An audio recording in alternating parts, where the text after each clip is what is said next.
humanity's farthest emissary. The pinnacle of the space age. Surely it's equipped with the latest technology, right? You're wrong. It was launched 47 years ago, with a brain millions of times weaker than your phone today. But this prehistoric machine is still responding, because the Voyager, built in 1977, has left the solar system. It has reached interstellar space. But that's not the real shock. When we send it a command, our signal travels through the void for 23 hours. If it responds, that answer also takes exactly 23 hours to reach us. This means we are having a conversation with a 46-hour delay, a chat that takes almost 2 full days. But what's truly unsettling is that this ancient technology is slowly shutting down its own parts, just to survive. If you're curious how we whisper with a 47-year-old technology from 23 billion kilometers away, then like this video and subscribe to the channel, because you're about to see how everything you believe in is possible. We are beginning. On August 20th, 1977, Voyager 2 was launched. Just a few weeks later, on September 5th, Voyager 1 set off. These dates seem like simple details on a calendar. But they actually signify much more, a very special moment for the world. Because at that time, looking at space meant much more than just doing science. It meant competing, showing strength, imagining possible futures. And of course, it meant trying to answer a very old question with brand new tools. What lies beyond this tiny cosmic corner of ours? For this reason, we must understand the world of that moment. In 1977, the world was still divided by the Cold War. 2 great superpowers watched each other with distrust. They carefully measured every technological advance, and they used science as a tool for international prestige. Space was also a part of this tension. Because humans had walked on the moon just a few years earlier, and that achievement was still somewhere in the collective imagination. It stood as a mixture of technical victory, political pride, and genuine wonder. To reach higher, farther, and with more precision was not just a scientific goal. But it was also a way of saying to the rest of the planet, we can do this. But 1977 wasn't just a period of competition. It was also a time when the future had a very special glow. There was a deep faith in technology. It was believed that this technology would open enormous doors. That's why deep space was still seen as an almost legendary frontier. It was a vast, dark region where wonders no one had ever seen up close awaited us. But the truly interesting thing was a fact we forget today. The fact of how mysterious those planets were. Jupiter, Saturn, Uranus, and Neptune were not yet those familiar worlds. Those detailed portraits we see today in books, documentaries, and digital animations did not exist. They were distant, blurry, almost abstract places. Yes, their existence was known, but they had never been truly looked at. That's why it's important to feel the mystery of that moment, because viewed from Earth, they were seen as bright points, or with good telescopes, as distant, indistinct disks. A great deal was known about their orbits, so were their approximate sizes and some general characteristics. But the essence was missing. It was necessary to get closer, to see their clouds, their moons, their rings, their magnetic fields. It was necessary to see their strangeness. It was essential to stop imagining from a distance and start exploring up close. And all of this was to be done with a technology that would seem surprisingly modest to us today. The computers of the late 70s were nothing like today's. They were slow, limited, and their capacity was tiny compared to any modern device today. The available electronic circuits were much more primitive. That processing power we take for granted today did not exist. That extreme miniaturization that fills any everyday device with sensors and memory was not available. In this context, thinking about sending a probe on a multi-year journey to the outer solar system was not just an ambitious project. It was almost an act of faith in engineering, but this faith was supported by something very concrete. There was a generation of scientists and engineers who had learned to work with narrow margins, limited resources, and an almost artisanal obsession with reliability. Because these probes could not break easily, they could not depend on repairs. They did not have the luxury of an arbitrary failure. They had to withstand the vibrations of launch, radiation, extreme cold, operational solitude, and they had to endure very long travel times. They had to continue working even when no one could go and touch them, fix them with their own hands. For this reason, it is very impressive that we still speak of these spacecraft in the present tense, decades later. They are not silent relics of the past. They are structures that are still sending signals, still receiving instructions, and are still part of a real scientific conversation. It's a strange feeling to think that a machine designed in the 1970s is still working today. It's like stumbling upon an antique clock that not only continues to show the time, but also continues to walk through the desert, sending postcards from the horizon. When we bring all these concepts together, the Cold War competition, the technological optimism, and the primitive but reliable engineering, a picture emerges. But a piece is missing from this picture. The Voyagers were not just born in a world obsessed with progress. They did not emerge solely due to competition, prestige, or curiosity. They were also possible because, in those very years, the sky itself offered a very rare opportunity. One of those astronomical coincidences that appear not when humanity wants them to, but when the universe allows. And it was precisely this opportunity that turned an ambitious mission into one of the most extraordinary journeys in history.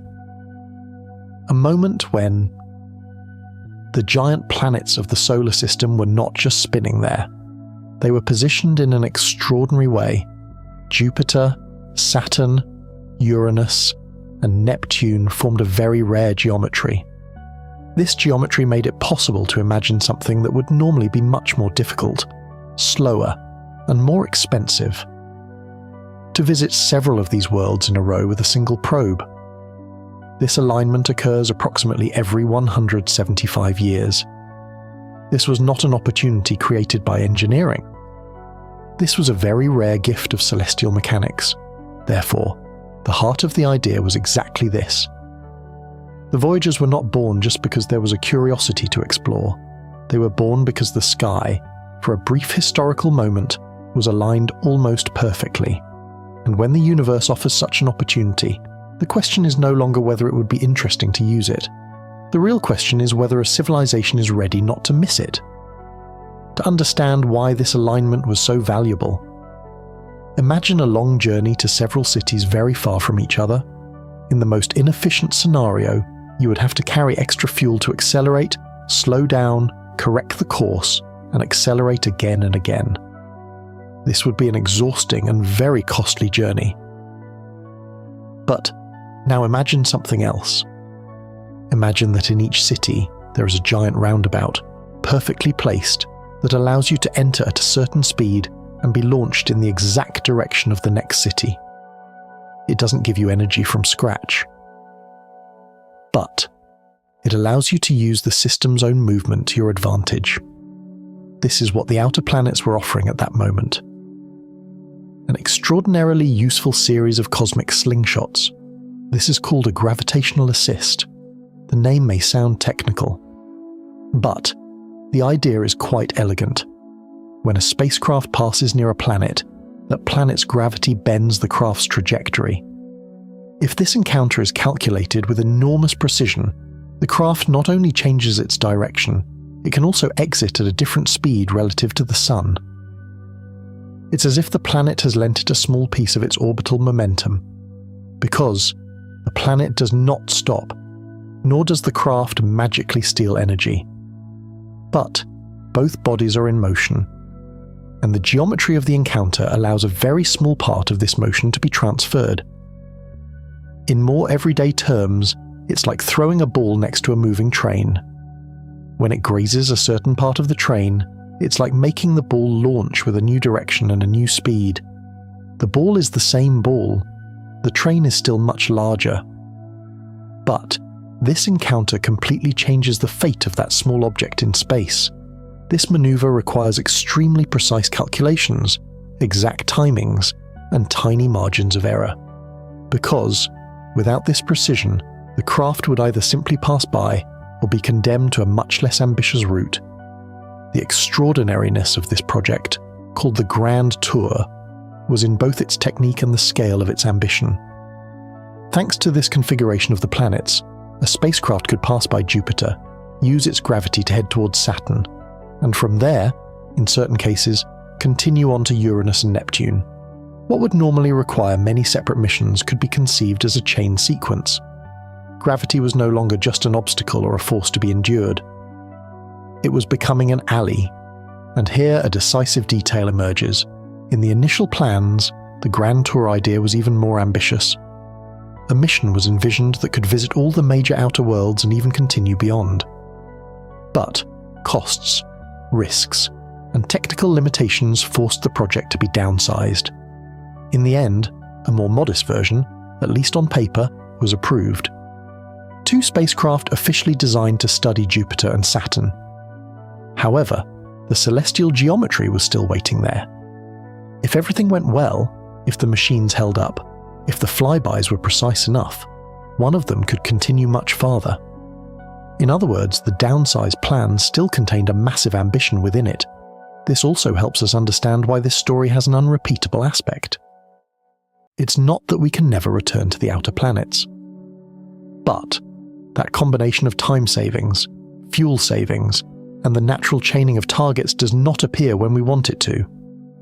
It appears when the planets, each in its own giant orbit, happen to align properly. And for this coincidence to repeat, it takes about 175 years. For a human lifetime, this is almost the same as saying never. For a civilization, it means that the pain of missing such an opportunity lasts for generations. Now that we understand all this basic information, we can move on to the next layer of the story. Because, once this rare opportunity was understood, it also becomes clear why not just one spacecraft was built, but 2 brothers with related but not identical orbits. This was much more than just a backup plan. This was a strategy in itself, and this strategy, the diverging fates of these 2 brother probes, faced its first major test in March 1979. Voyager 1 reached Jupiter, and at that moment, an ambitious mission transformed into something much, much bigger. Because, until that moment, the Voyagers were still an extraordinary promise. They were 2 well-designed probes, moving in brilliant orbits towards the giants of the solar system. But it was one thing to trust calculations made from Earth. It was a completely different thing to actually arrive there, to see, to measure, to discover. Jupiter was the first big test, but it was also the first great revelation, because Jupiter was not just a giant planet waiting to be photographed. It was an extreme world in every sense. It was larger than all the other planets. It was covered in turbulent cloud layers. It was battered by colossal winds. And it was surrounded by a system of moons that promised strangeness even from a distance. We already knew some of its general features from Earth. For example, the Great Red Spot had been observed like a giant eye on its atmosphere for hundreds of years. But it was one thing to look at a blurry detail with telescopes. It was another thing entirely to pass by that atmospheric monster with a spacecraft that could truly study it. And that's exactly what happened. Suddenly, Jupiter ceased to be a majestic abstraction. It became a place, but the surprises Jupiter held were even greater. Because the real treasure of this encounter was not just in the planet, it was in its moons. It was at that point that the mission began to change its nature. It was no longer just about studying gas giants. It was about discovering that the worlds surrounding them could be fascinating scenes in their own right. Europa, Ganymede, Callisto, and Io ceased to be accompanying dots. They began to reveal themselves as complex, distinct objects with their own stories. And among them all, Io became the great scientific shock of the moment. Because, until then, many of the rocky or icy moons in the solar system were imagined as rather dull, cold remnants, punished by impacts and with almost no internal activity. Interesting places, yes, but more in a geological sense, not dynamic. EO shattered this image in an instant. Voyager's observations revealed something astounding: volcanic activity in full swing. This meant we were not seeing a dead world. We were seeing an intensely active world. A place where its interior was still pushing material out, where energy was still shaping the surface. A place with real eruptions on a body orbiting another planet. This was one of those discoveries that doesn't just add information, but forces a change in the way of thinking. It should not have been there. But it was. But this was only the beginning. Voyager 1, after the shockwave at Jupiter, reached Saturn in November 1980, and it entered one of the most beautiful and strange regions of the solar system. Jupiter had impressed with its brutal size, its turbulence, and the violence of its surroundings. But Saturn offered another kind of wonder. It didn't look like a savage giant, but like a work of balance. Its rings traced such a delicate and perfect structure in space that for a long time they gave the impression of being something almost simple, almost decorative. But, up close, this elegance became much more complex. And in the midst of all this beauty, a particular moon would determine the entire fate of the mission. That moon's name was Titan. Titan, even before the encounter, was a source of great curiosity. It wasn't just any moon. It was large, mysterious, and most importantly, it had something exceptional. A dense atmosphere. This feature alone made it special in the context of the solar system. Because this was a scientifically irresistible promise. That's why Voyager 1's flyby trajectory at Saturn was not a neutral decision. If a route suitable for studying Titan up close was chosen, the craft would obtain very valuable data about that special moon. But the price would be high. This trajectory would alter its exit from the encounter in such a way that it would be flung out of the plane in which the planets orbit. And once this happened, the possibility of chaining visits to the other giants would disappear. This was a scientific choice that defined the entire character of the mission. They chose to prioritize Titan. They accepted that Voyager 1, which had reached Jupiter and Saturn earlier, would not continue to Uranus or Neptune. Its path would be directed upward, out of the great planetary game board. But how could one moon be more valuable than two whole planets? What kind of calculation was this? Because it now had its twin, Voyager 2. It was following a slower route. But if everything went well, it retained the possibility of continuing to Uranus and Neptune. One would be the explorer who reached the first major targets the fastest. The other would keep the door open for the longest journey. And this brilliant distribution opened the door to one of the most incredible discoveries in history. Because, as Voyager 1 veered off its path, Voyager 2 reached Uranus in January 1986. And with that encounter, it did something that no other spacecraft has done to this day. It observed one of the ice giants of the solar system up close. Just 3.5 years later, in August 1989, it did the same with Neptune. Since then, no mission has repeated this journey. Most of what we know up close about those two distant worlds is still based on this single craft launched in 1977. At Uranus, 10 new moons.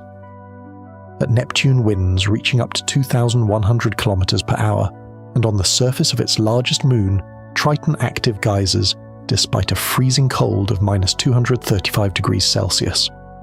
None of this matched the theories. These things should not have existed. But Voyager 2 was there, and it was showing us everything. All those planetary portraits were taken. All the close flybys were completed. The grand tour was over. But the real journey, the real mystery, was just beginning. Because the next stop for the Voyagers was not a planet. It was going to be a boundary. And when they crossed that boundary, everything would change once again.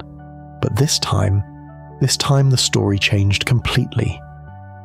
Because when the grand planetary flybys ended, the story of the Voyagers did not close.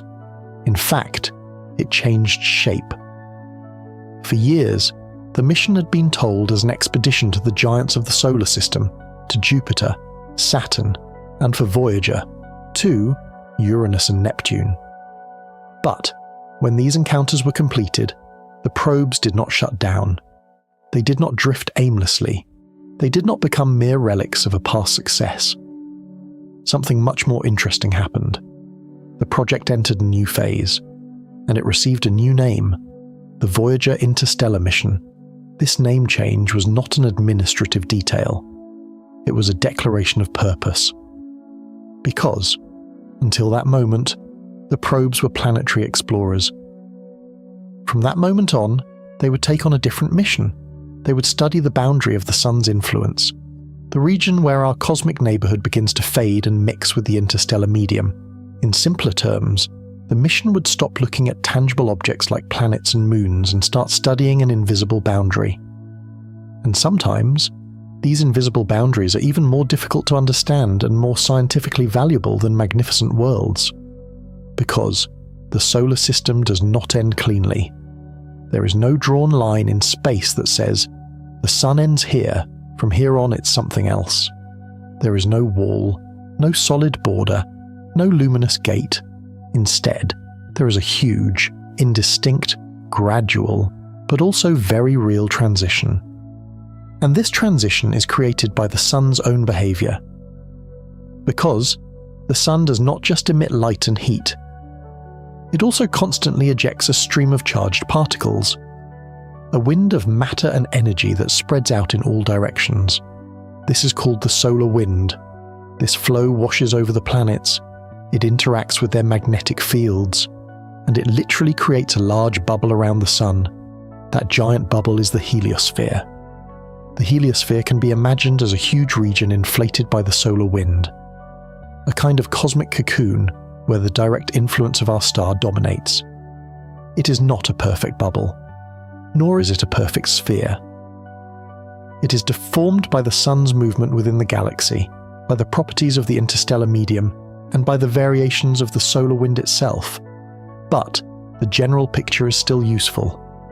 The sun blows its presence outwards and creates a protected region, an area where the particles and fields produced by our star outweigh the galactic medium that surrounds it. This heliosphere remained a powerful idea for a long time. But it was difficult to study in detail, because we could model it, make inferences, suspect its boundaries, but no one had ever sent a craft to regions far enough to begin measuring its outer layers up close. It was at this point that the Voyagers became even more important than they already were. After photographing the planets, they became boundary explorers. Instead of imaging surfaces or storms, they would measure magnetic fields, energetic particles, plasma, and changes in the space environment as they moved away from the sun. This may sound less impressive than a ringed planet or a volcanic moon, but it is actually one of the deepest parts of the entire mission. Because studying the boundary of the heliosphere is, in a sense, studying our star's relationship with the galaxy. It is asking where the sun's influence truly extends. It is observing how that faint shield that surrounds us behaves. And it is seeing how it encounters the much larger ocean of the interstellar medium. And here we need to focus on another term, the interstellar medium. Because, between the stars, there is not an absolute, empty, and uniform nothingness. There is a very thin gas, dust, magnetic fields, energetic particles, and there are structures that are part of the galactic medium. It is an area of extremely low density compared to anything every day. Yes, but it is not a pure vacuum. It is the diffuse material of the galaxy. It is the stage through which stars pass and in which our own sun moves. When we talk about the transition from the heliosphere to the interstellar medium, we're talking about the encounter of two different physical domains. The domain of the bubble inflated by our star and the domain of the broader galactic medium. And all these discoveries, this new mission definition, this incredible journey, were being made by incredibly fragile, almost antique machines. Therefore, the real question we must now ask is not, what did they find? The real question is, how did these machines, these technological marvels, work?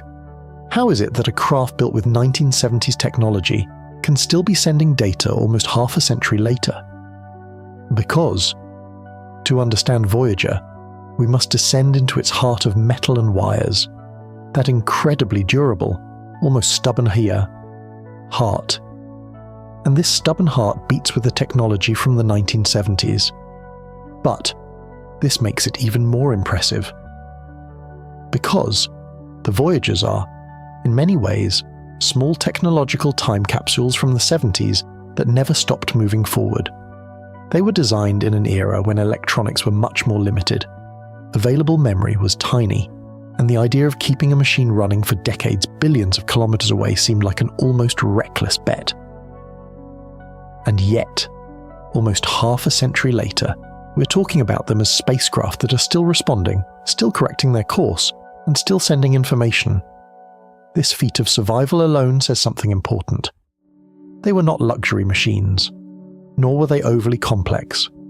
They were machines built to endure. If you could see a Voyager up close, you wouldn't find a cinematically futuristic ship. It doesn't look like a metal city or an elegant vehicle from a novel.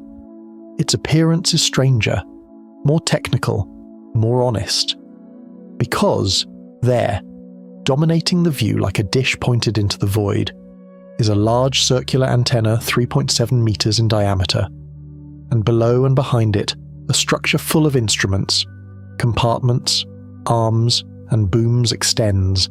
Everything on it has the feel of a specialized tool. It was not designed to look beautiful, it was designed to work. Its most recognizable part is that massive high-gain antenna. In a way, it is the face of the spacecraft.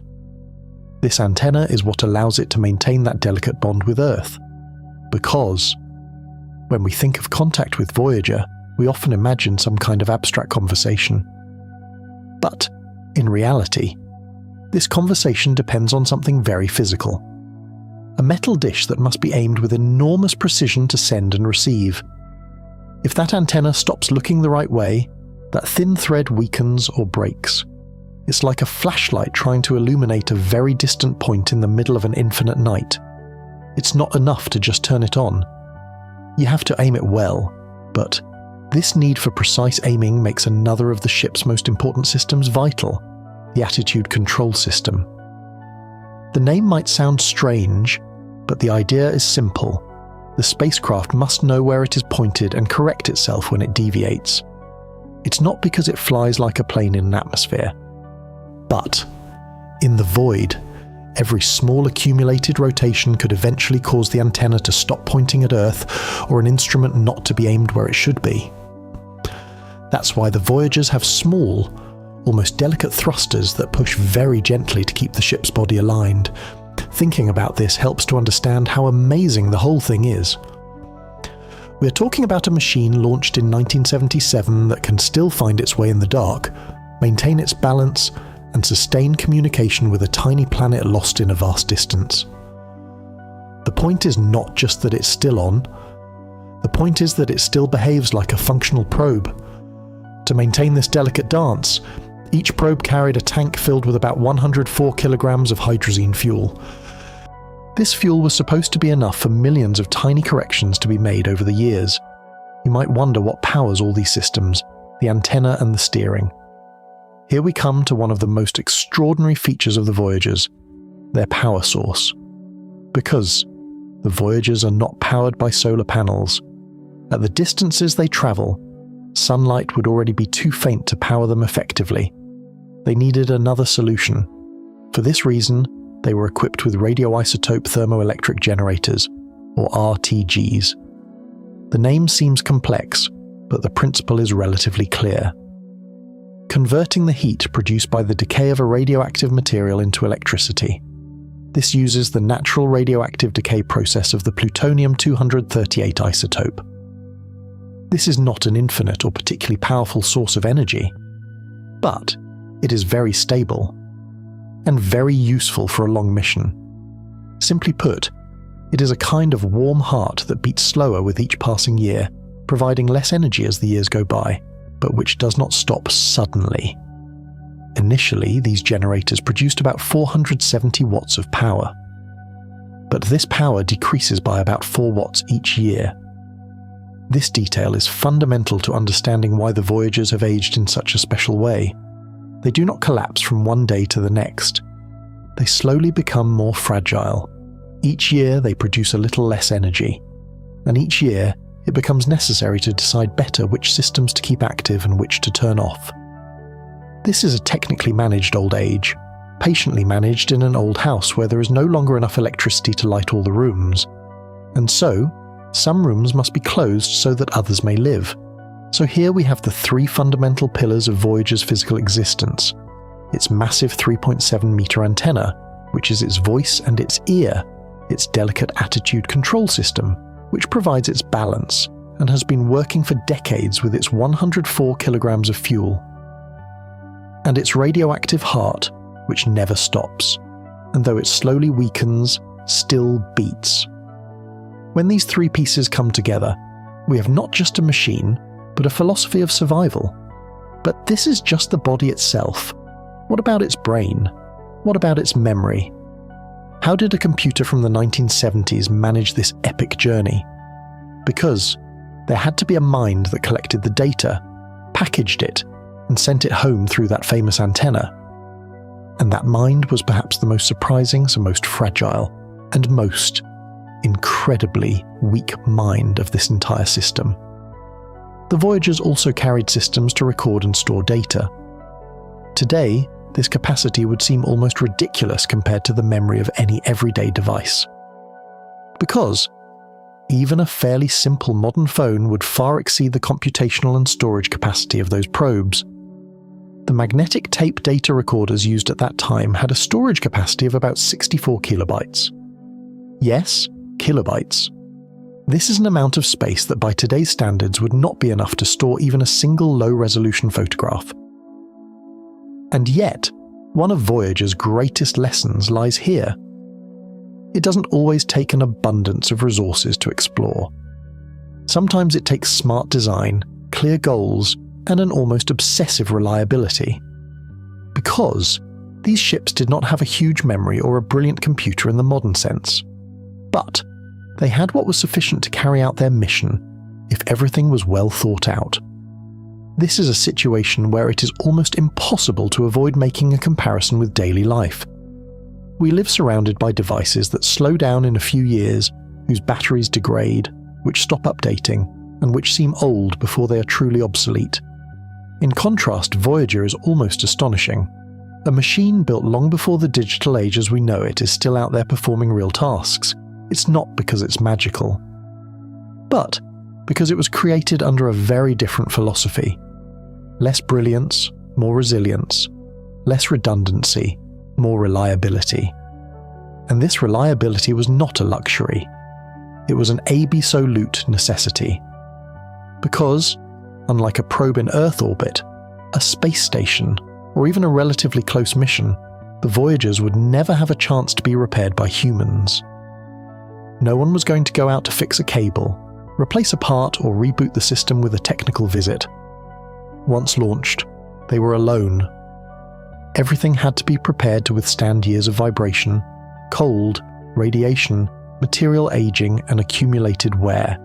Every screw, every circuit, every system had to justify its existence. There was no room for frills.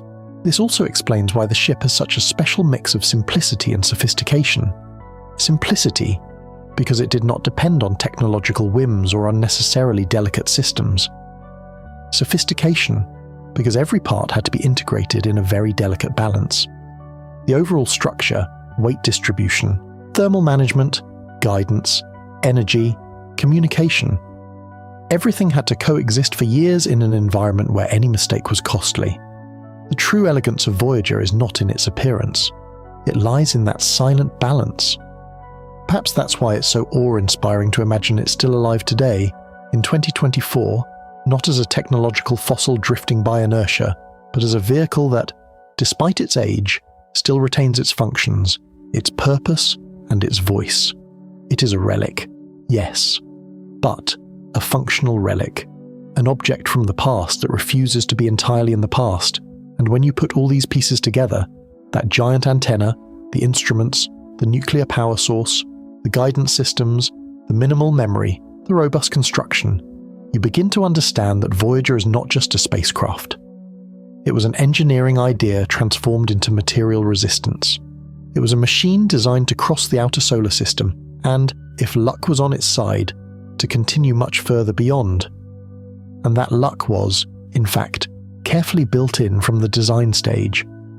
Now that this technical foundation is established, we can now embark on the journey and accompany it to the first major stop of the trip. Because, when all these incredible engineering marvels came together, the result was a symphony. And the first note of this symphony was played in March 1979, as Voyager 1 passed by Jupiter. That was the moment when these incredible machines proved that they were created not just to survive, but to explore, to surprise, and to change our understanding of the universe forever. All those theories, all those plans, all those calculations were cast aside, and reality showed itself to be more incredible, more violent, and more beautiful than anything imaginable. Jupiter was just a beginning. But what a beginning. This was not just a mechanical success. This was a triumph of human curiosity and engineering in its purest form. And what was to come after this triumph would overshadow everything. Because every piece was in place. The mission had begun. And now there was no turning back, and most fragile part. Because that primitive mind, that 64 kilobyte memory, was not just managing a machine. It was writing one of humanity's greatest epics. And now, we come to the climax of that epic. Forget the engineering, forget the calculations. Now is the time for discovery. Now is the time to see what those small, stubborn explorers showed us. Because they didn't just travel, they shattered the universe we knew, and they reassembled every piece in a way we could not have imagined before. The first blow, the first shock. Jupiter, March 1979. Voyager 1 approached the gas giant's orbit, and instantly, all our comfortable assumptions about the solar system were shaken. Jupiter was more chaotic than we expected, more violent. Its atmosphere was a hellscape where storms the size of Earth boiled, with winds exceeding 500 kilometers per hour. But this was just the beginning. The real bombshell was not the planet itself. It was its moon, Io, that small, yellow dot. According to theories, it should have been a frozen, dead piece of rock. But it wasn't. When Voyager 1's cameras turned to it, the scientific world held its breath. Because they saw a giant umbrella rising from Io's surface, a volcanic eruption. But how could this be? This was impossible. There shouldn't be geological activity on such a small body so far from the sun. But it was there.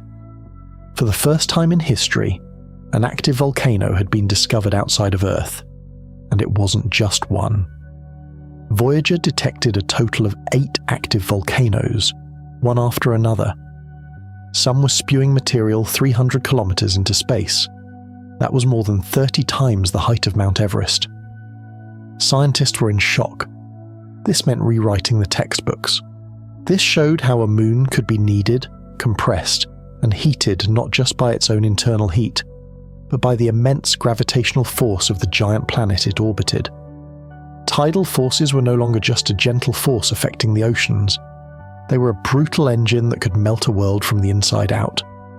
Jupiter had shown us how violent a system could be. Io, on the other hand, had proven how alive the universe could be in the most unexpected corners. This was not just a discovery. This was a revolution, but this revolution would pale in comparison to the next stop, Saturn, the planet of elegance. November 1980. Voyager 1 reached the ring jewel, and again, expectations were shattered. Because those calm, smooth rings that telescopes showed us were actually an illusion. Voyager revealed that they were composed of thousands, tens of thousands of individual ringlets, ripples, braids, and complex structures held together by shepherd moons. This was one of the most complex symphonies ever written by gravity. A score, a cosmic ballet where billions of ice particles danced in perfect harmony. But in the midst of this visual feast, the most critical decision in the mission's history was made. The target? Titan. Saturn's largest moon. Scientists knew it had a dense, nitrogen-rich atmosphere, even denser than Earth's. This made it one of the most interesting places in the solar system. But there was a problem. The orbit required to study Titan up close meant sacrificing the rest of Voyager 1's journey. It was a choice. Either learn the secrets of Titan, or continue on the grand tour to Uranus and Neptune. And the decision was made. Titan had won. With a final maneuver as it passed through the Saturn system, Voyager 1 broke its orbit upwards, out of the plane of the planets, forever. This meant it would never visit another planet again. This was the deliberate termination of one of history's greatest voyages of discovery, for the sake of a single moon. For the scientific community, this was a bold gamble. But it was also the moment when the destinies of the two brothers were forever separated. Voyager 1 was no longer a planetary explorer. It would become our first emissary into interstellar space. But there was someone to fill the void it left behind. And now, loneliness. Voyager 2. Its twin was no longer by its side. It continued on its path alone. And ahead of it lay two mysterious worlds that humanity had never seen up close before. First target, Uranus, January 1986. The spacecraft reached the sideways giant. This is a record in itself. Because Voyager 2 is, to this day, the first and only spacecraft to have visited Uranus. And what it found changed everything about the planet. Uranus was not turbulent like Jupiter and Saturn, but an almost eerily calm sus monochrome. Pale blue ball, it appeared featureless. But beneath this tranquility lay complete chaos. The planet's axis was tilted a full 98 degrees relative to its orbital plane. This meant it was essentially rolling along. But the real shock was its magnetic field. According to theory, the magnetic field should have been roughly aligned with the planet's center and its axis of rotation. But Uranus's wasn't. Its magnetic axis was tilted a full 60 degrees from its rotational axis. And not only that, the center of the field was thousands of kilometers away from the planet's center. It was as if someone had randomly thrown a bar magnet inside the planet. How was this possible? No model had predicted this. This challenged all theories about how magnetic fields are formed. Voyager 2 didn't stop there. It discovered 10 previously unknown new moons and 2 new rings around the planet. Uranus was no longer just the planet that's tilted funny. It was one of the strangest, most incomprehensible, and most mysterious worlds in the solar system. And we know this because we were only able to go there once, thanks to a single brave robot. But the journey was not over yet. Farther, deeper, the last planet, the final fortress, Neptune. August 1989. After a 12-year journey, Voyager 2 reached the outermost giant of the solar system. And again, it made history. It became the first and only man-made object to visit Neptune. And there, in one of the most extreme corners of the universe, it found the most violent weather. Despite being the farthest planet from the Sun and receiving the least energy, Neptune was home to the fastest winds in the solar system. 2,100 kilometers per hour. That was almost twice the speed of sound. These winds were dragging a massive storm system the size of Earth, called the Great Dark Spot, across the atmosphere. This defied the laws of physics. How could such a violent atmosphere exist with so little energy? Scientists had no answer. But the biggest shock came not from Neptune itself, but from its largest moon, Triton. As Voyager 2 passed by this icy world, it saw something no one expected. Active geysers. Triton's surface temperature was minus 235 degrees Celsius. This was one of the coldest places in the universe. But from this frozen surface, plumes of frozen nitrogen and dark dust particles were erupting for kilometers. Ice volcanoes. This was beyond impossible. This proved that geological activity was not exclusive to hot, rocky worlds. Even in the coldest, darkest corners of the universe, there was incredible power and dynamism. This final stop for Voyager 2 was a crowning achievement for the planetary exploration phase of the mission. But this victory was actually just the beginning of a much larger, much deeper journey. Because the planets were now behind them. But ahead of them lay a boundary that nothing had ever crossed before.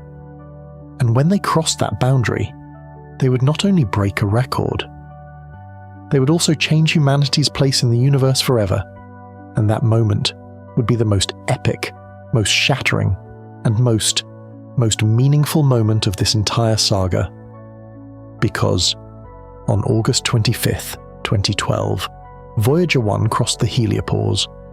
On November 5th, 2018, Voyager 2 did the same. These two dates, these two moments, they went down in history. Because, for the first time, structures built by humans crossed the edge of that great bubble inflated by the sun, and they began to measure the interstellar medium directly. But wait a second. Because this sentence might sound simpler than it actually is.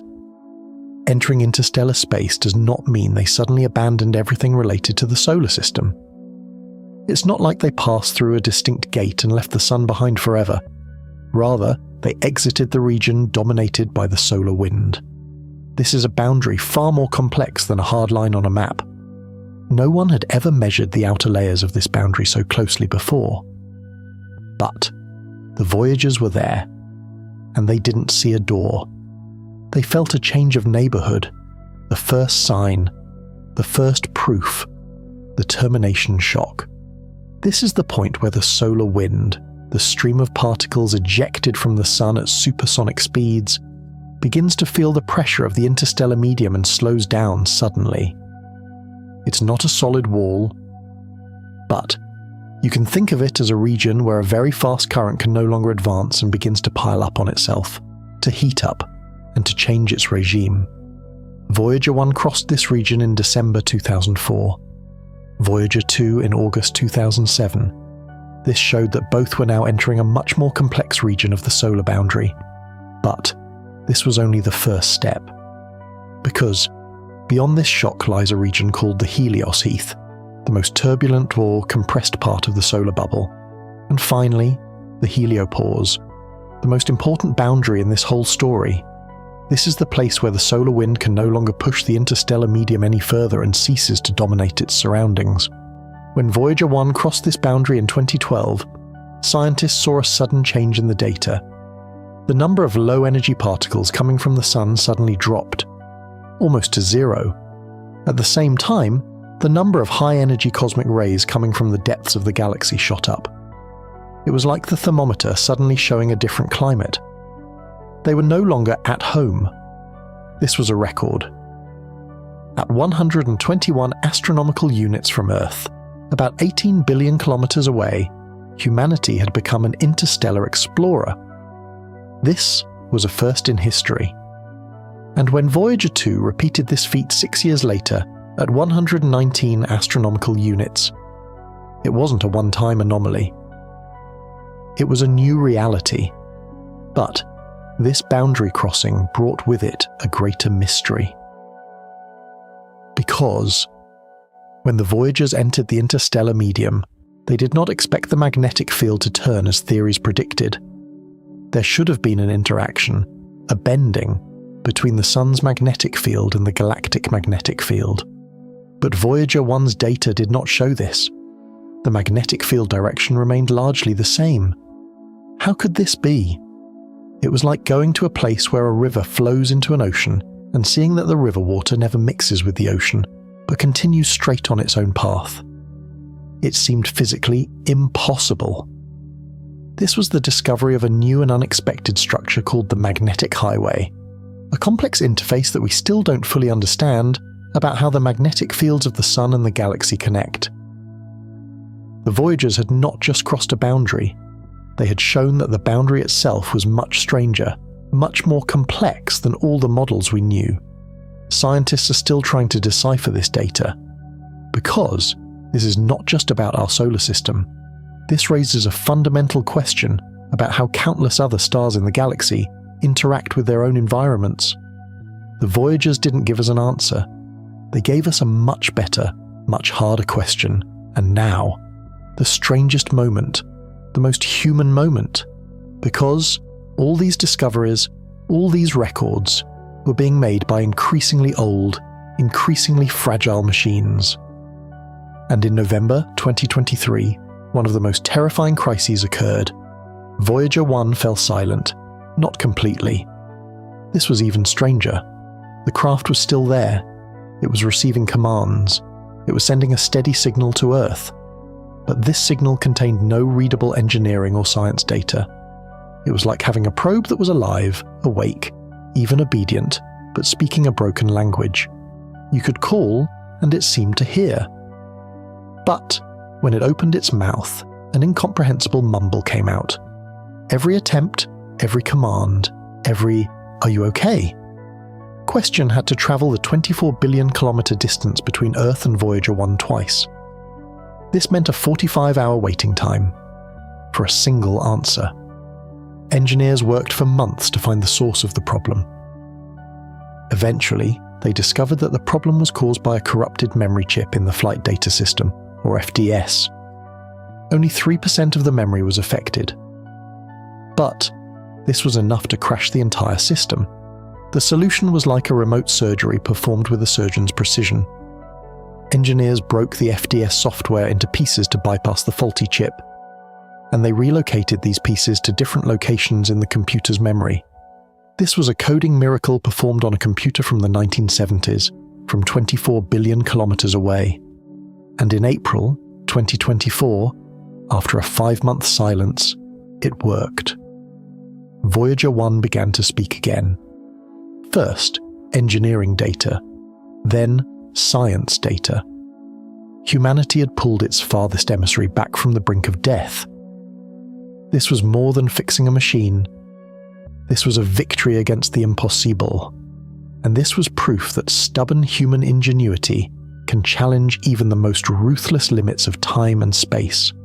All these moments, all these discoveries, volcanic moons, underground oceans, magnetic chaos, impossible winds, ice geysers, interstellar boundaries, and rescue operations from the edge of silence.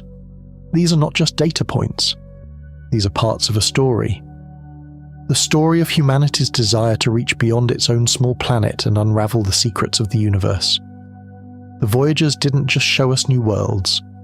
They reminded us how transformative, how surprising, and how important the act of discovery itself is. They are not just metal and wire. They are our curiosity, our courage, and the living proof that even our wildest dreams cannot be as magnificent as reality itself. But now, after all this dizzying speed, it's time to stop and take a breath. Time to stop and think. Because beyond all these incredible achievements, all these records, and all these scientific revolutions lies a deeper question. What does this mean for us? What is the real message that these small, old explorers are whispering to us after such a long journey? Because this message is not just about plasma density or magnetic field strength. This message is much more personal, much more philosophical, and perhaps and most meaningful moment of this entire saga. But now, after all this dizzying speed, it's time to stop and take a breath. Time to stop and think. Because beyond all these incredible achievements, all these records, and all these scientific revolutions lies a deeper question. What does this mean for us? What is the real message that these small, old explorers are whispering to us after such a long journey? Because this message is not just about plasma density or magnetic field strength. This message is much more personal, much more philosophical. And perhaps it is the most important part of this entire journey. Because the story of Voyager is not just the story of exploring space, but also the story of understanding our own place in that space. On one hand, there is an unimaginable distance. Voyager 1 is currently more than 24 billion kilometers away from us. This is such a large number that it is almost meaningless to our minds. It takes light more than 23 hours to travel that distance. If you sent a hello to it today, that hello would arrive there tomorrow. And if it sent you a reply, that reply would only return the day after. A delay of almost 2 days. This is not a conversation. This is like trying to have a dialogue with the echo of an echo. On the other hand, there is an incredibly delicate connection. The signal from its 22.4 watt transmitter, slightly more powerful than a refrigerator light bulb, is billions of times weaker than the sound a snowflake makes when it hits the ground by the time it crosses that vast emptiness and reaches Earth. But we hear it. How is this possible? How is it that our species, while separated by such a massive void on one hand, can establish such a stubborn bond that transcends that void on the other? This reflects one of the most fundamental contradictions of our existence, that great cosmic loneliness and the search for connection. There is a tragic truth to that distance. We will never reach Voyager. It is like a lost child to us forever. We can only watch its lonely journey from afar. It is beyond our touch, our repair, our physical presence. And this is a bitter lesson for understanding humanity's place in the universe. We are merely spectators to a large part of this universe. But this is precisely where the beautiful truth emerges. That connection, no matter how weak, exists. Our ability to hear that whisper proves something stronger than the distance itself. The power of our intelligence, our patience, and our curiosity. Perhaps what matters is not how great the distance is, but how much we strive to overcome it. Perhaps connection is not about speed or ease. Perhaps the most meaningful connections are the ones that are the hardest to make. You too experience this contradiction in your own life. You may be miles away from your loved ones, but a phone call, a message, can erase that distance for a moment. You too sometimes feel lonely, misunderstood. But then someone hears and understands your faintest whisper. And in that moment, your loneliness dissolves. We are all like Voyager, beings moving in our own orbits, sending our own signals into the void, and hoping that someone is listening. And then there is time itself. On one hand, there is Voyager's nearly 50-year journey. By technological standards, this is a lifetime. In 1977, when these vehicles were launched, the world was a very different place. But they have been moving forward ever since, without stopping for a moment. On the other hand, there is our own short lifespan. 80 years, maybe 90. And this is less than a blink of an eye compared to the 13.8 billion-year-old universe. How can such transient beings create machines that challenge time itself? How can a mortal species leave a legacy that far outlasts its own lifespan? This is the deepest paradox of creation and mortality. There is also a tragic truth to this timescale. The slow and inevitable death of Voyager. Those radioisotope thermoelectric generators, that radioactive heart, produce about 4 watts less power each year. Engineers are forced to shut down its systems one by one to keep it alive. First, the cameras fell silent, then other instruments. It's like watching an elderly person slowly lose their abilities. Eventually, one day, it will be completely engulfed in silence. And for us, this is a reflection of our own mortality. Our time is also running out. But, at the same time, there is a very beautiful truth in this story. Voyager's durability teaches us a different philosophy of life. In a disposable world, it was designed to last. In an age of rapid consumption, it is a monument to patience and longevity. Its slow fading is not a tragedy, but a badge of honor. It is proof of how long the mission has lasted, how successful it has been. and even when it falls silent, its journey will not end.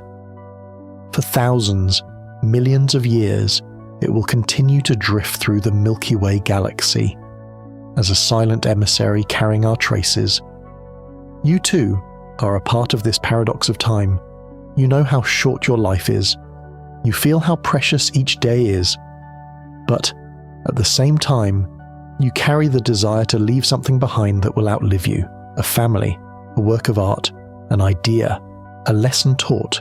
You too seek a kind of immortality within your own mortality. We are all beings trying to leave a lasting wave in the river of time as we are carried along. And finally, there is knowledge itself. On one hand, there is a vast treasure of information that the Voyagers have given us, the storms of Jupiter, the complexity of Saturn's rings, the magnetic anomaly of Uranus, the ice volcanoes of Neptune. These discoveries rewrote the textbooks on the solar system. They showed us how diverse, how strange, and how wonderful the universe is. On the other hand, there is a much larger ocean of mystery created by these discoveries. Because every answer Voyager gave brought with it 10 new questions. We understood what feeds the volcanoes on Io, but this made us wonder if similar processes are happening on other moons. We measured the speed of the winds on Neptune. But the mystery of how these winds are generated with so little energy deepened. We entered the interstellar medium. But we still don't know why the magnetic field there does not conform to our theories. How can knowledge make our ignorance even more apparent? How is it that the more we learn, the more we realize how little we know? This is the most fundamental and beautiful contradiction of science and human curiosity. There is also a tragic aspect to this situation, and that is the fact that we may never fully grasp the ultimate secrets of the universe. We are like children playing with pebbles on the shore of an ocean. The ocean itself lies before us in all its vastness. No matter how much we discover, there will always be much more to be discovered. But this is also the most beautiful truth of this story. The purpose of discovery is not to reach an end. The purpose of discovery is the journey itself. The beauty of science is not in knowing everything, but in knowing that there is always something new to learn. Voyager did not give us a map. It showed us how large and exciting the blank spaces on the map are. It reminded us that curiosity is not a harbour to be reached, but an ocean to be sailed. You too try to strike this balance between knowledge and mystery in your own life. You read, you learn, you experience. But you cannot find definitive answers to life's big questions, such as why are we here? What is love? What is meaning? Because there are no definitive answers to these questions. These questions are not meant to be answered, but to be lived. We're all explorers of our own personal mysteries. And this journey is the very thing that makes us human. These contradictions, distance and connection, time and durability, knowledge and mystery, these are not just Voyager's story. They are our story. But there is one more layer to this story. A more concrete, more conscious layer. Because Gasamt, the Voyagers are not just carrying scientific data. They're also carrying a message sent by us to the universe. And that message is a disc made of gold. Both Voyagers carry this strange, almost naive, almost impossible object, designed as a message for any future intelligence that might find them. It was not a tool for the mission itself. It did not serve to navigate, to measure plasma, or to photograph planets. It was something else, a cultural capsule, a bottle thrown into the cosmic ocean, an attempt to say, this is us, or at least, we believed this was us. Because this disc represents one of the deepest contradictions about humanity, the tension between our greatest hope and our greatest nothingness. On one hand, there is the act of sending a conscious intention into the infinite emptiness of the universe. That disc contains greetings in 55 languages, sounds from Earth, 90 minutes of music, and 115 images. On the other hand, there is the fact that the probability of this message ever being heard is almost zero. How can this be? How can such a rational, scientific mission contain such an irrational, poetic act? There is a tragic truth to this act. That golden disk will most likely drift in silence forever. For billions of years, it will remain a whisper unheard in the dark corridors of the Milky Way. The proof of our existence, our music, our love, and our science will be lost like an unread letter in the dusty attic of the universe. This is in its purest form an act of cosmic loneliness. It is like digging a well in a desert, knowing that no one will ever come. But the most beautiful part of this story lies right here. Because the act of sending that disk was not really for potential recipients. It was for us. That disk forced us to ask questions like, who are we? What do we find worth saving? What represents us? That selection process, led by Carl Sagan and his team, was one of the most intense intellectual exercises humanity has ever conducted upon itself. Its value was not in its reception, but in its creation. Because, in preparing that disk, we were actually defining our own values, our own hopes, and our own dreams. That disk was not looking out at the universe, it was looking in the mirror. You too sometimes do things like this in your life. You keep a diary that you know no one will read. You hum a song that you know no one will hear. You do it without thinking of the outcome, just for the act itself, because that act defines you. Because sometimes the most important actions are taken not to achieve a goal, but to remember who we are. And this leads us to another contradiction: content and completeness. On one hand, there is the claim to represent all of humanity. The purpose of that disk was to tell who we are. On the other hand, there is the impossibility of fitting the complexity, the history, the sorrows, and the joys of an entire species, an entire planet, onto a single 12-inch record, 90 minutes of music, and 115 images. How can Bach's music represent all the melodies man can create? How can the sound of a mother kissing her baby describe all languages of love? This is an attempt that is both audacious and poignant.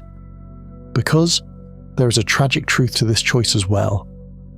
That disk is an inevitably incomplete, biased, and perhaps even slightly deceitful portrait. Because our wars are not on that disk, our diseases are not on it, our hatred, our poverty, our failures are not on it. That disk leaves out our darkest sides. It presents a polished, idealized version of humanity. Perhaps this is the biggest lie we have told to the universe. But within this lie, a very beautiful truth is hidden. Because, in making that choice, we showed not only who we are, but also who we want to be. Perhaps that disk is a record not of our reality, but of our aspirations. It is a monument not to what we are, but to what we could be. We chose to present ourselves to the universe in our best form: peaceful, curious, full of art and science, loving and loved. Perhaps this is not a lie, but a prayer. A hope that one day we will more closely resemble the idealized version on that disk. You too, make this choice every day. You choose which face to show the world. In a photo you share on social media, in a job interview, with a new person you meet, you are always making a presentation, and in that presentation, you usually emphasize your best sides. Because you too care not only about what you are, but also about what you want to be seen as. And that choice reveals your values, your hopes, and your belief in what is right and beautiful for you. These thoughts, these contradictions, bring us together. They unite us as warm, complex beings seeking meaning in this cold, indifferent universe. We are a species that tries to transcend distance and time, that confronts its own ignorance in the search for knowledge, and that tries to send a message of hope, even in the most desperate moments. Perhaps this is the greatest lesson Voyager has taught us.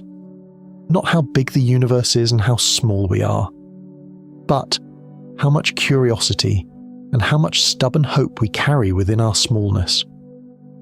And after all these philosophical reflections on this cosmic journey, while talking about these distant distances and times, perhaps you too are asking yourself this question: While listening to this story from such distant places, right now, in your own room, in your own city, in your own life, what do you feel?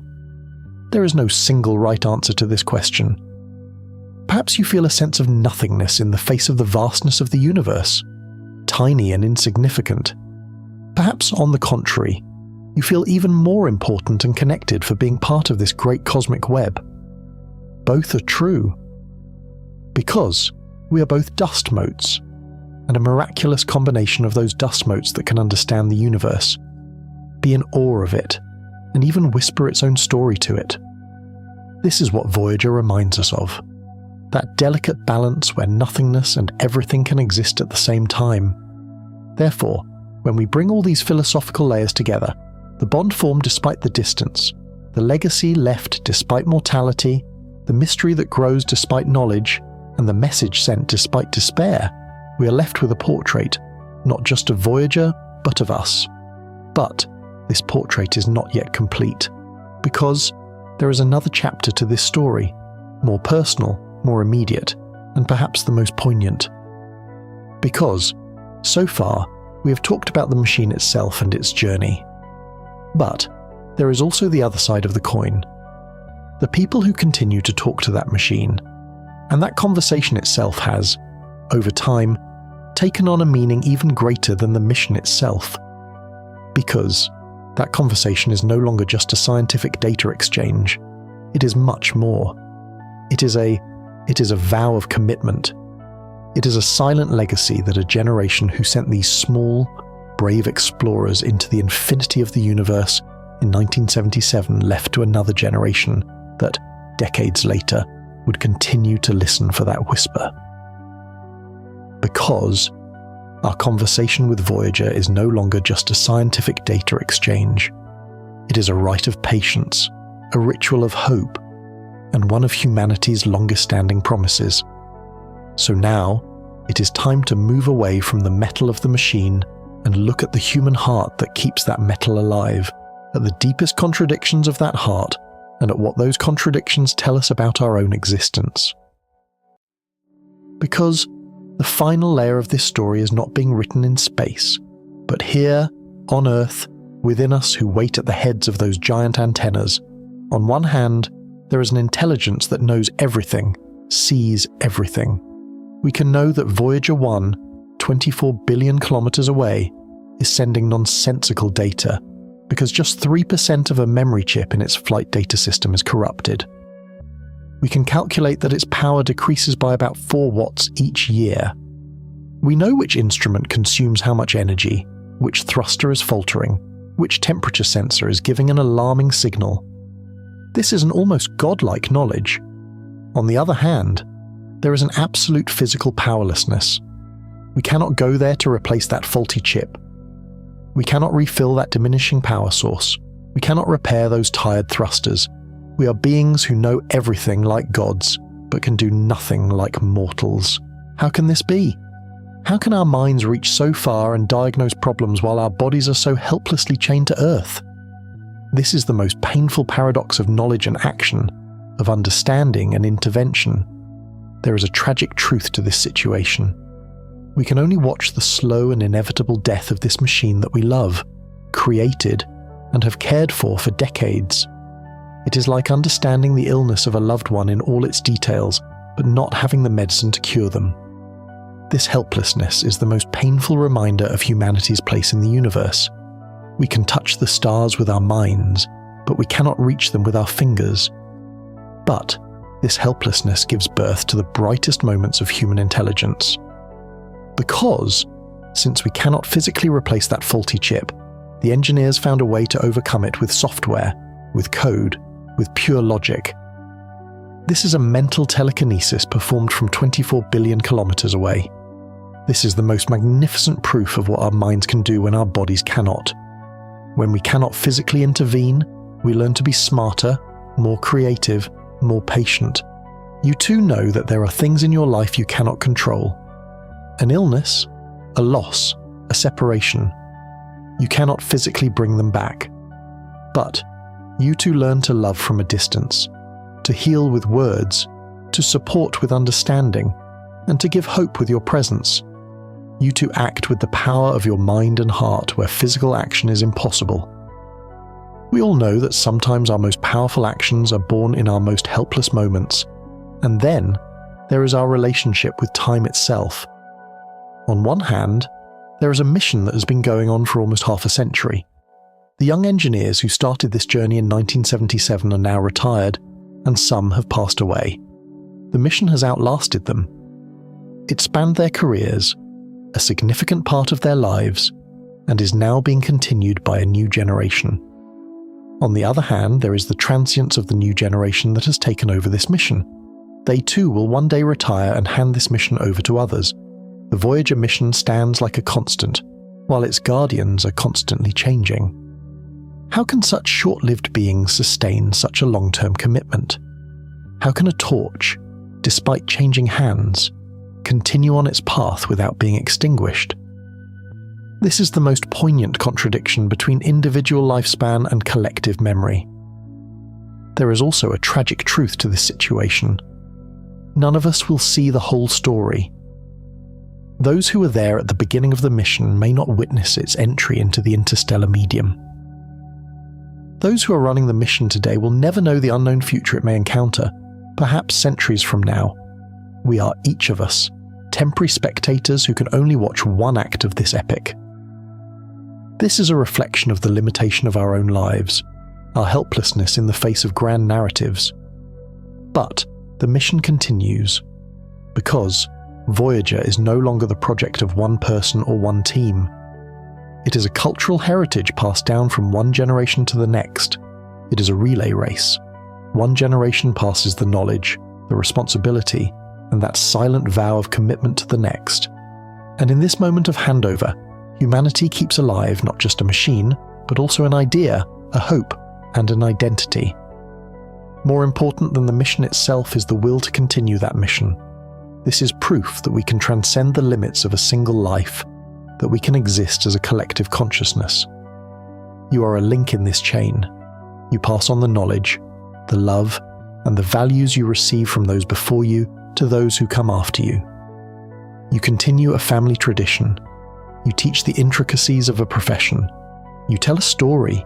You yourself may be only a small part of this story.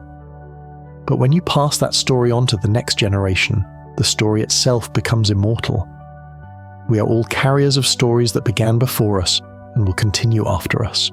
And finally, there is that fine line between logic and emotion. On one hand, there is the cold, ruthless logic of the decisions made to keep Voyager alive. The CRS instrument consumes 4.5 watts. If we turn it off, we can extend the mission until 2026. This is a calculation, an equation. On the other hand, there is a deep, almost irrational human attachment to that machine. When engineers talk about it, they speak not of an inanimate object, but as if of an elderly family member. The silence in November 2023 was not just a technical failure. It was a worry, an anxiety. And when that silence was broken, what came through was not just data. It was a relief, a joy. How can one of the most rational disciplines, space engineering, be so intertwined with one of the most fundamental human emotions, love? How can equations and emotions unite for the same purpose? 24 billion kilometers away. There is a tragic truth to this as well, because no matter how much we love it, no matter what poetic meanings we attach to it, in the end, physics will win. The power sources will be depleted, the signal will be lost, and the machine to which we are so lovingly attached will turn into a cold, silent piece of metal. Our emotions cannot change the law of entropy. But the very thing that has kept that machine alive for so long is that irrational attachment. Because that love makes logic more creative, more stubborn, and more brilliant. That love pushes engineers to find impossible solutions, to spend sleepless nights, and to never give up. That love gives a soul to the equations, and that soul extends the life of the machine far beyond what mathematics alone would predict. You know there are objects like this in your life. Maybe a toy from your childhood, maybe a watch inherited from a loved one, They are just objects. But you give them a soul, and that soul pushes you to look after it, to protect it, and to keep its story alive. We all know that even our most logical decisions are shaped by our deepest emotional ties. These contradictions, the powerlessness of knowledge, the legacy that continues despite the brevity of life and the heart of logic, constitute the essence of what makes us human. And the story of Voyager is the clearest reflection of this essence in the void of space. But, after all these thoughts, we are now approaching the final stage of our journey. Beyond all these discoveries, all these philosophical depths, and all these human contradictions, what remains? What is the ultimate meaning of this journey? Because the value of a story is measured not only by how long it is, but also by how deep it is. And the depth of Voyager is perhaps hidden, in the end, in the simplest question it makes us ask. And that simplest question is, what remains at the end of this whole journey? The scientific data will one day become obsolete, the excitement of the discoveries will fade, and even Voyager itself will be enveloped in an eternal silence. Then, what will be the ultimate legacy of all this effort, all this money, all this human life? So now, it is time to look at the deepest, most internal layer of this journey, at that indelible mark this story has left on our soul. Because Voyager's greatest discovery is not a planet or a boundary, but perhaps our own reflection that we see in the mirror. On one hand, there is the search for the concrete and the visible. The Voyager mission was, first and foremost, a project to create a photo album, a clearer image of Jupiter's great red spot, never-before-seen details of Saturn's rings, the mysterious blue faces of Uranus and Neptune. These were tangible, visible, concrete goals that could be shown to people and inspire awe. On the other hand, there is the fact that the mission's deepest and most lasting legacy is something completely abstract, invisible, and difficult to grasp. The structure of the heliosphere, the nature of the interstellar magnetic field, changes in particle density. These cannot be contained in a single photograph. They cannot be summarized in a simple narrative. They are abstract concepts that can only be expressed through equations, graphs, and theories. How can a mission start with the most concrete goals and end with the most abstract legacy? How can our greatest achievement be to understand something we cannot see with our own eyes? This is one of the most fundamental paradoxes in the nature of discovery. To pursue the concrete and arrive at the wisdom of the abstract, there is also a tragic truth to this situation. Voyager's magnificent planetary photos are now objects of nostalgia. The most exciting, most visually stunning moments of the mission are behind us. Today, the data coming from Voyager may be boring to the general public. It consists of numbers, wave frequencies, magnetic field vectors. The show is over. But the end of that show is where the real depth begins. Because seeing the planets is like learning the geography of the universe. But understanding the boundary of the heliosphere is to understand our own place within that geography, our own cosmic identity. This is to move from a tourist trip to a philosophical inquiry, and this is a much more lasting knowledge. You two set concrete goals at the beginning of your life. To get a diploma, to find a job, to own a house. These are measurable, visible achievements. But, as the years go by, you realize that the real value of life lies not in these concrete things, but in abstract concepts like love, wisdom, peace, meaning. You too, in your own personal journey, arrive at the wisdom of the abstract by pursuing the concrete. And then, there is the concept of home itself. On one hand, Voyager's action is the most radical departure from home. It is an explorer who leaves home never to return. This is a journey beyond the boundaries of the solar system, our cosmic neighborhood. On the other hand, there is the fact that this very act of departure has defined the concept of home for us so clearly for the first time. Because you cannot fully understand what something is until you draw its boundary. By going outside the heliosphere, Voyager showed us what the heliosphere is, its shape, its protection, and how valuable it is. How can the best way to define a place be to leave it? How can our sense of belonging to something become most apparent when we are farthest from it? This is the most fundamental contradiction of belonging and departure, of being inside and looking from the outside. There is also a tragic aspect to this departure. Voyager will never return. Its journey is a one-way ticket. This reminds us how absolute and how insurmountable the distance between our home and the rest of the universe is. It is an exile for us. And that exile is a symbol that we too will one day leave this cosmic home, but will never be able to fully return. But this exile of Voyager has also given us a magnificent gift. It went outside our home and sent us a portrait of our home. For the first time, we saw the shape of that protective bubble we live in, that giant cocoon inflated by the solar wind. This is like leaving the house you have spent your whole life in for the first time, turning back and looking at its architecture, its windows, its roof with admiration. To truly see a place, sometimes you have to move away from it. You too experience this truth in your own life. To truly understand the city you grew up in, your family, your friends, sometimes you have to move away from them. Looking from a distance, you see more clearly how deep an impression those relationships, those places have left on you. You too define who you are, sometimes by understanding who you are not, by the things you have moved away from.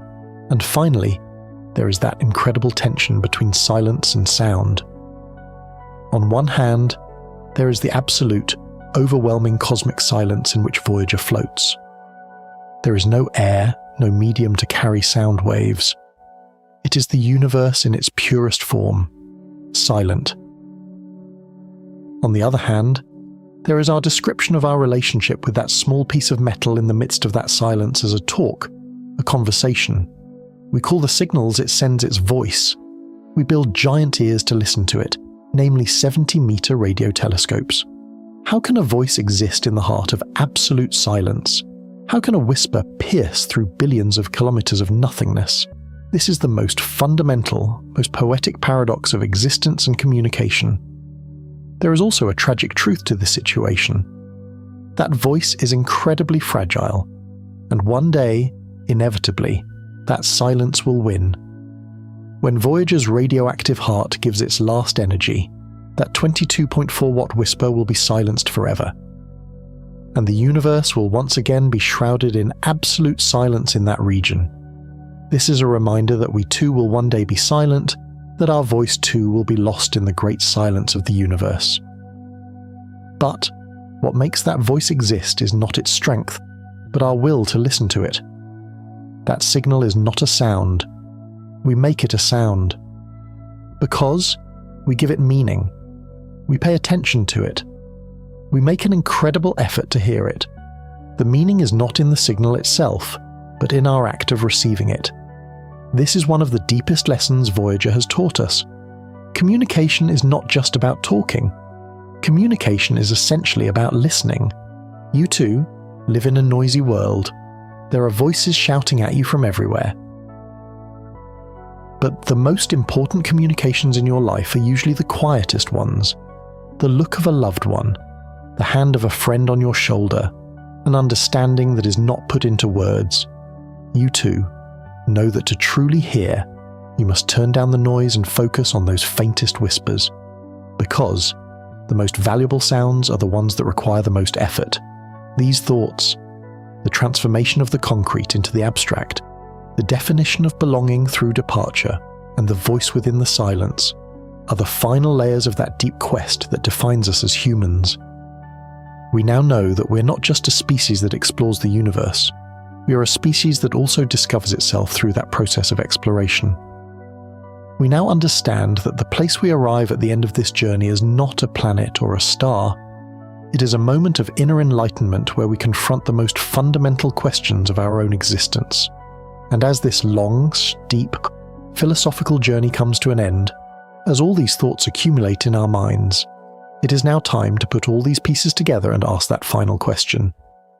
So, at the end of all this, what did Voyager tell us? In this journey, we saw how vast the universe is and how lonely we are. But I didn't tell you a secret. What if this loneliness is just an illusion? What if this is not the only universe that exists? What if right now, at this very moment, an infinite number of different yous are living completely different lives? In our next journey, we dive into science's most shattering theory, parallel universes. Are you ready?